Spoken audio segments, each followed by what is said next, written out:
back to Homegrown and Homemade. This week we are making jalapeno jelly. The peppers are just starting to produce out in the garden.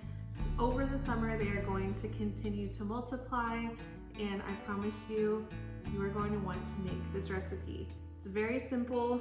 All you need is some sugar, some pectin, lots of jalapenos, apple cider vinegar. That's it. You need a water bath canner and some jars for the actual canning process, but the ingredients are super simple. You're gonna find this recipe on page 117 of my cookbook, and I'm gonna walk you through it today, how to make it.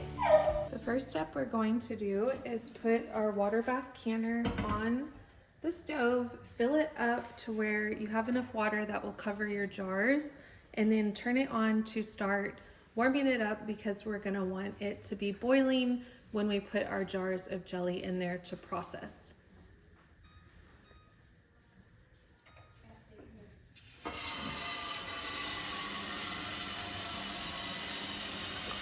At this stage, I also like to put in all of the lids and rings that I'm going to be using, plus the jars. This will help them to, for one, come to temperature, so you're not putting a cold jar into boiling water, which will risk your jar shattering. And so it'll gradually heat up the temperature, but this is also going to sterilize your jars and make sure that they're nice and clean and ready to go when we fill them. Okay, so for this part, you're going to need about 12 ounces of jalapenos. So I like to gather about a pound of jalapenos. I ordered these on curbside, and like the math was just not mathing. So I was like, okay, just order a pound. It came out to a little bit over a pound, but, and I think, you know, depending on size, that came out to be 3, 6, 9, 12, 15 good sized jalapenos. If you have a bunch of small ones, obviously you will need more. But that's why I like to measure this, so that, you know, you're not buying 12 jalapenos and it's tiny ones and then you don't have enough. So obviously we're going to cut off the stems. I like to cut off the end, slice them in half. If you want a spicier jelly, leave all those seeds and membranes in there. If you want a milder jelly, then I suggest scraping the seeds out, throwing them away. I'm probably gonna do about half and half. I've found that I like somewhere in the middle ground, not too mild, not too hot.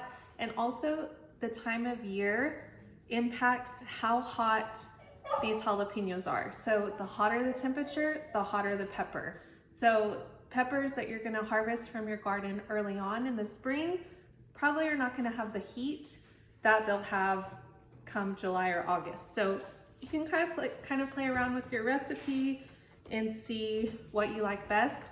I always wear vinyl gloves, because anytime I'm working with peppers and chopping them, my hands will be on fire. So vinyl gloves, we're gonna start chopping these up. I'm gonna weigh them, make sure I have 12 ounces, and then we'll move to the next step.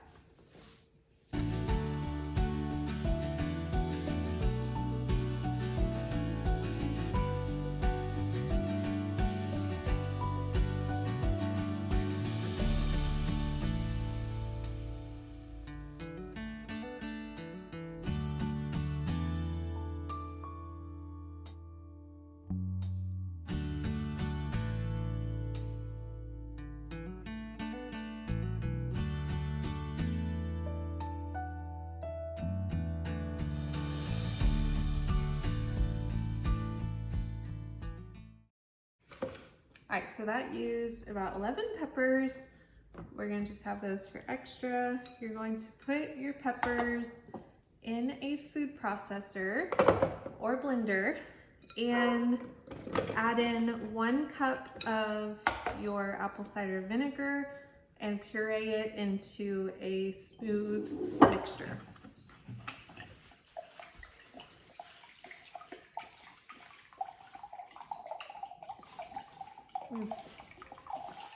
This part gets like a real strong smell.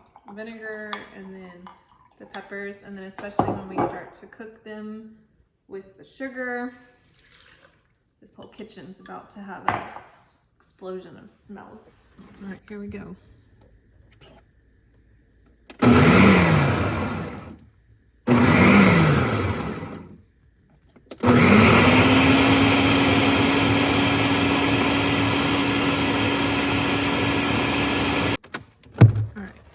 That is what your puree will look like.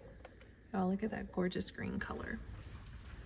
Now what you're going to do is pour your jalapeno puree into a large pot or Dutch oven. You're going to add the rest of your cider vinegar, which is 1 more cup of cider vinegar, and then 6 cups of sugar. Bring it over high heat to a rolling boil and stir it constantly. So let's get that going.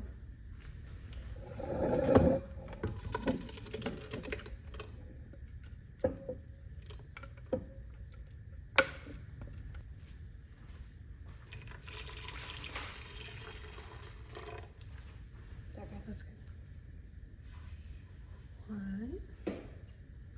I find it helpful to count out loud so that way you don't lose track. Go ahead. 2 and 6. Okay, so we're heating that up over high heat, stirring constantly, and going to bring it to a rolling boil, which means like super bubbly boil. All right, this here, my friends, is what you call a rolling boil. Now at this point, we are going to add in our package of liquid pectin and continue to boil for 1 minute. You will start to see it kind of thickening, and if this is a word, jellyfying, and you will know that you are almost done.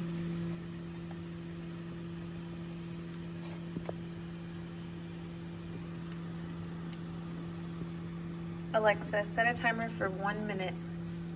1 minute, starting now. That's good. So after 1 minute, we will place it off the heat. And at this point, if any foam remains, you can kind of skim it off the top. Let me see. But honestly, it's looking pretty good.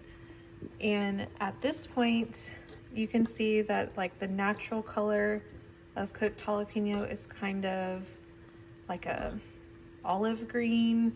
If you want like a really bright green, you can add 1 drop of food coloring. Wyatt's gonna help me. Just 1 little squeeze. Gives it a like bold green color. Oh, there it goes. I was like, where is it? Again, that part is totally optional. It's pretty in its natural state also. So I'm going to link this canning kit that I purchased that has everything you need to can. This little handy tool helps you to pull out the jars, lids, and whatever you call them, the lids and the rings. And then this little tool will help pull the glass out of there. Jars, you just dip in, kind of grab them around their little edge, carefully pour out the hot water, and then place your hot jar on the counter. Oh, look, we already have a jalapeno jelly label. So we've got our jars, we've got our lids, our funnel goes into the jar. Get a big ladle, and then you're going to fill your jars. Look how good that looks. Okay.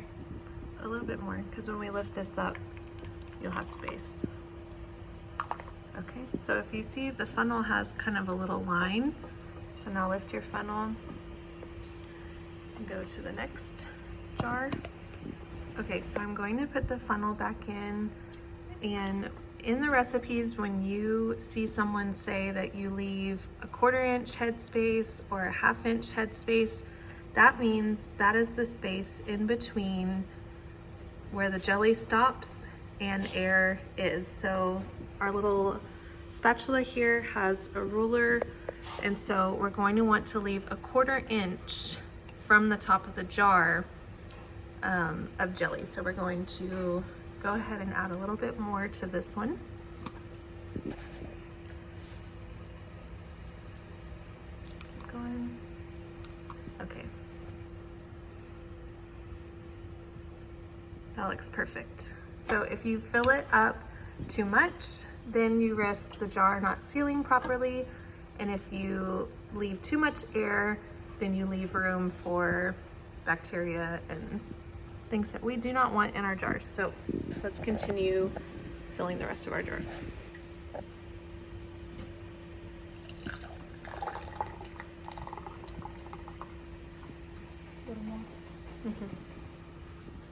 Kitchen crew is always close by.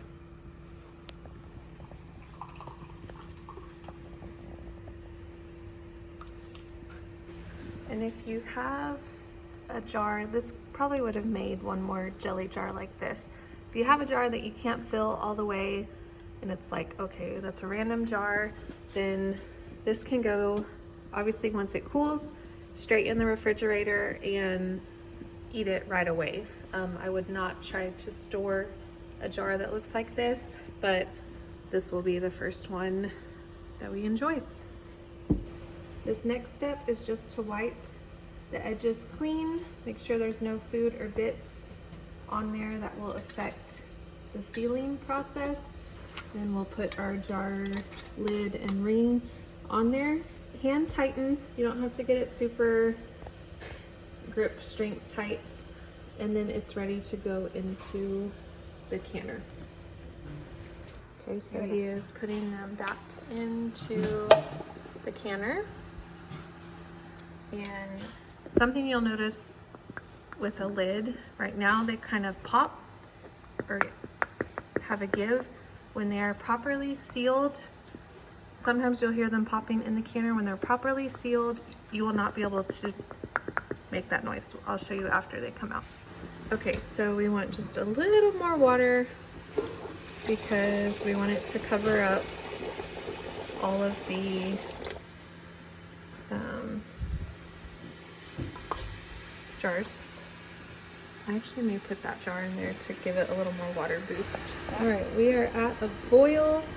Our timer has officially started, and we will wait for 10 minutes and then they will be ready to set on a rack and cool and enjoy.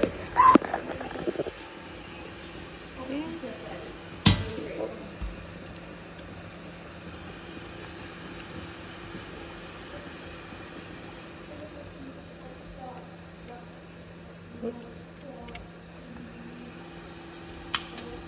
Oh, did y'all hear the pop?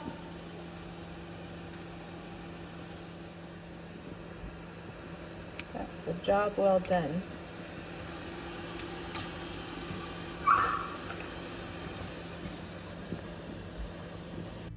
So one of our favorite ways to enjoy this delicious jalapeno jelly is by plating some softened cream cheese with a scoop of the jelly on top. Take your favorite cracker. I like the Simple Mills gluten-free ones. Get a nice little bite of cream cheese and jelly on there. It's so delicious. I want to thank you for watching this special episode of Homegrown and Homemade. Pepper got me. You can grab my book on Amazon for the recipe, and I will link all of my canning essentials and links to the cookbook on my blog post and in the show notes. Thanks and have a good day.